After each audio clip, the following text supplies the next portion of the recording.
Welcome all to Off the Cuff, and I'm here at the Sala 2024 at Stanford.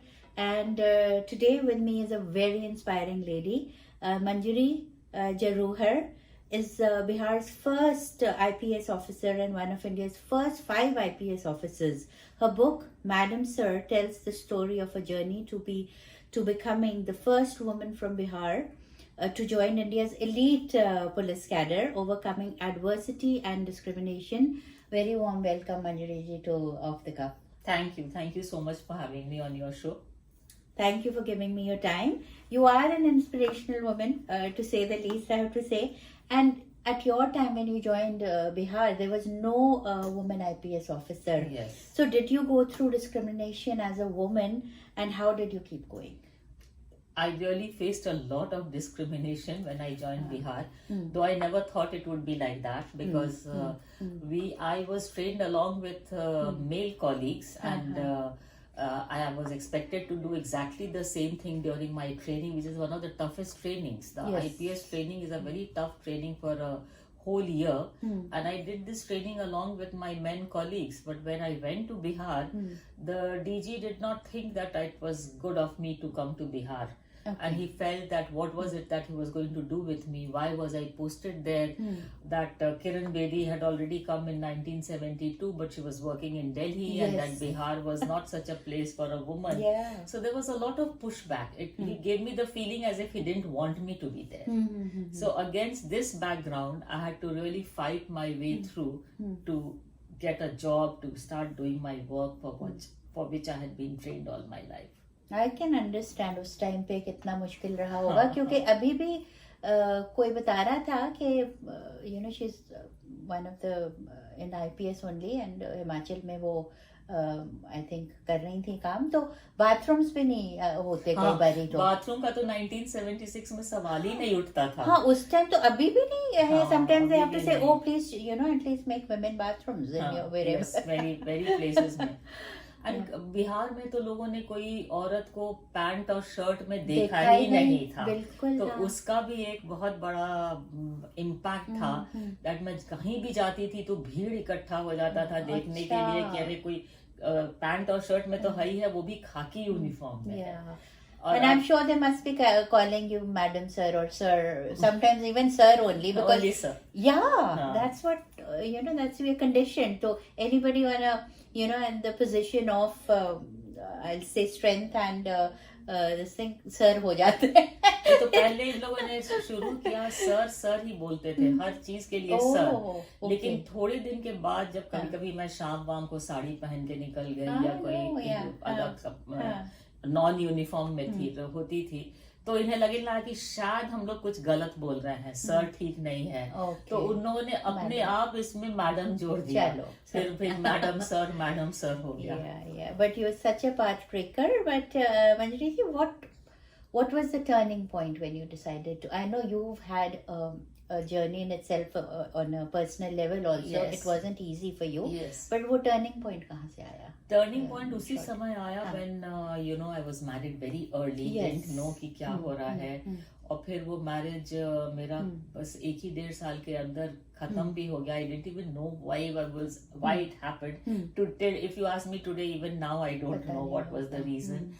लेकिन then I decided that I should be in charge of my life because till then it was always the parents who decided whatever was to be done. Yes, most of us. And लड़कियों को वैसे ही था कि ये पढ़ो ये नहीं पढ़ो, यहाँ don't go to a co-ed school, don't go to a co-ed college. उन दिनों वैसा था.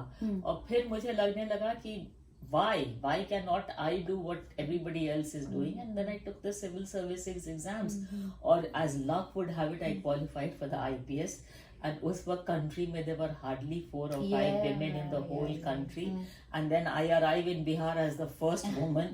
तो उनको तो बहुत ही problem था हमको accept करने में. Yeah, and आप तो you being humble, luck नहीं होता. I'm sure there's a lot of hard work that goes into clearing all those difficult exams. Yes. Yeah.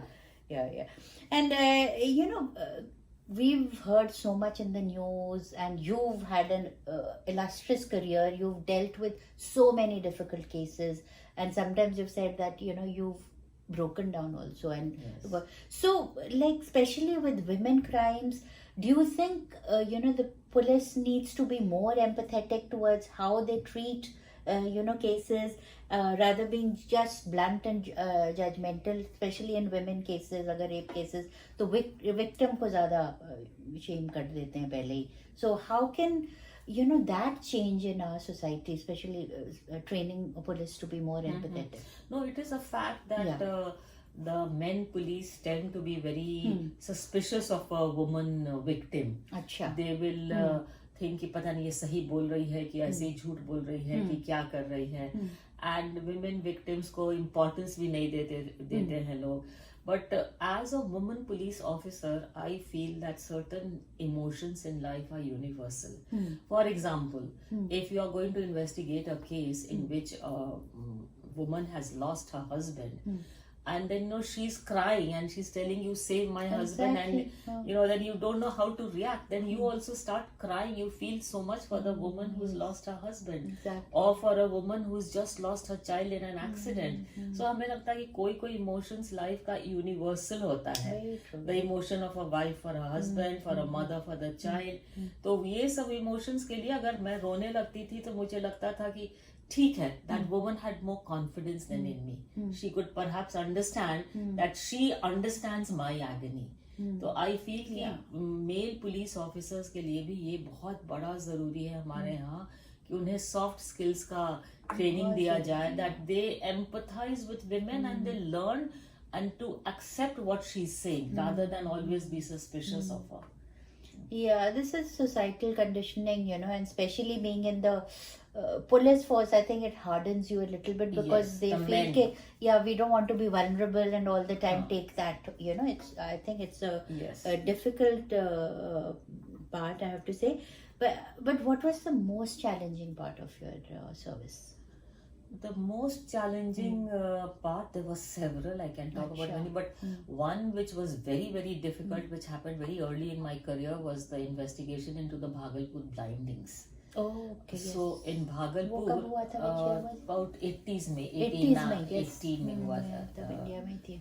Yeah, 80s में कि crime was so rampant in Bhagalpur and people were so fed up because criminals would kidnap people, take the ransom and cut the body into pieces and throw it in the Ganga.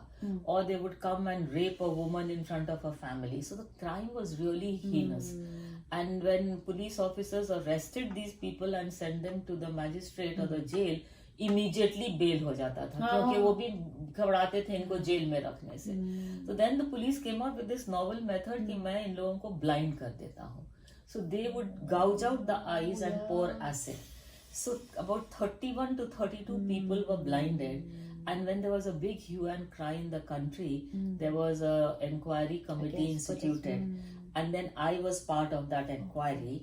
And there was a lot of feelings against us from the public and from the police that why were we investigating these things and why were we finding whether the police was guilty or not, because we should understand the plight of the police officers. Absolutely. But the police officers had exceeded their limits, and you're not supposed to blind somebody. You cannot. That's again, a crime. So there was a lot of backlash from the public and from the department as to why I'm doing this, and yet I felt that I have to be right.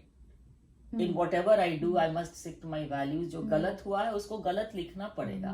So that is my dilemma, and people started putting pressure on me because I was the youngest in the team. That why are you doing this? Don't do this. With the police, my own PA, his brother was involved in this case. He kept pleading, मेरे भाई का नौकरी बचा लीजिए. So these were dilemmas which you didn't know because you were writing things against your own force. It's difficult. But then you have to do the right thing always. And I stuck to my values. Yes, that's what I read about you, that you said from the very earlier age you were very particular about the right and wrong, yes. white and black. You Yes. knew कि जो आपको है लग रहा कि ये ठीक है तो you will go and do Yes, that. yes. Because I was I was in a situation when I was doing path-breaking things. So if Yes. I sullied my reputation, then I thought that कि future में women officers आएंगी तो उनको भी लोग ऐसी नजर से देखेंगे कि अरे ये तो ऐसे ही है. Exactly. I think you have to work double, and also be more astute about what you're doing. Yes. So another a question that arises is, you were from a very protective family. From the very beginning, you were told कि needle work करो, खाना बनाना सीखो, to be a good housewife. To be a good housewife. So and look where you are now. I think there is that strength you gained from within. How can we as parents, especially immigrants here, raise our boys and girls actually, because we do get a little protective in this kind of environment because we are so unsure. We feel बहुत थोड़ा Indian भी होना चाहिए, ज़्यादा Western habits नहीं होने. We get overprotective at certain times. So I know you don't live here, but you have your family here. Any suggestions about parenting and how girls can So do? one thing I definitely feel is that children who are being brought up in America and who have their roots in India should be conscious of their cultural roots. They should know about our values, about the way we look at family, the way we look at society. We should teach our children some of those values. At the same time, we need not be so protective of them like we have been in India. We should, in America, there are so many opportunities. There are almost equal opportunities for men and women. Right. So we should encourage our children to move ahead in life and, being grounded in their roots, and at the same time, take everything which is available in this new world. Very true. Expose them to, whatever is good and, you think is Yes, available. because this is the center of knowledge, center of, the sky is the limit. You can study anything, you can work towards anything. And here, obviously, we're very progressive. There is no doubt. Yes. But it's just opportunities are also available. It's just that culturally, sometimes we tend to, get so confused. that part you have to deal with them at home. And even kids get confused. Yes. Should we do this or or that? should we Because that? your Indian culture is not allowing you to date very early Yeah, or to, yeah. So it's not easy. But Yes. a good, answer is that, yes, be aware of your roots, where you come from. Yes. So, जाते जाते मैं आपसे यही पूछूंगी कि what has been your biggest strength and maybe your weakness that you still feel needs improvement? My biggest strength has been my values, because I have stuck to this, and I think whatever success I gained in my career is because I stuck to values. Okay. And I was known for going by the right things. So my bosses really trusted me some very controversial things, that whatever she says will be done, because she will do the right thing. And weakness, I would think that I was very often very human. Oh. If you can think of that as a weakness, I think I brought my emotions to my work also. I don't think it's a weakness. I think empathy is a strength and Yes. emotions are a strength. And अगर आंसू आ रहे हैं तो बहने दो, मैं तो यही सोचती हूँ, So thank you so much, Manjiri. This was such a pleasure talking to you, and my honor, because Thank you so much for having me on this show. My pleasure. इनके लिए मैं बस इतना ही कहूँगी, कभी कभी लिखती हूँ मैं कि एक सोच हूँ मैं, एक आवाज हूँ मैं, बुलंदियों को छूती वो परवाज हूँ मैं. So she's flown and she's touched the skies. Thank you all for joining. Hope you enjoyed this chat. Bye-bye. Thank you. Shosha is a creative Indian restaurant located in the heart of Silicon Valley.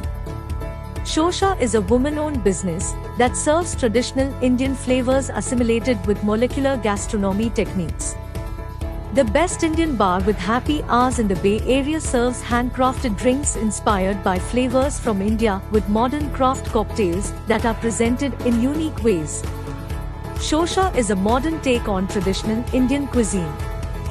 We specialize in corporate luncheon, anniversary celebrations, birthday parties, and catering. Do check us out for a memorable modern Indian dining experience. Shosha is located at 141 South Murphy Avenue in Sunnyvale, California.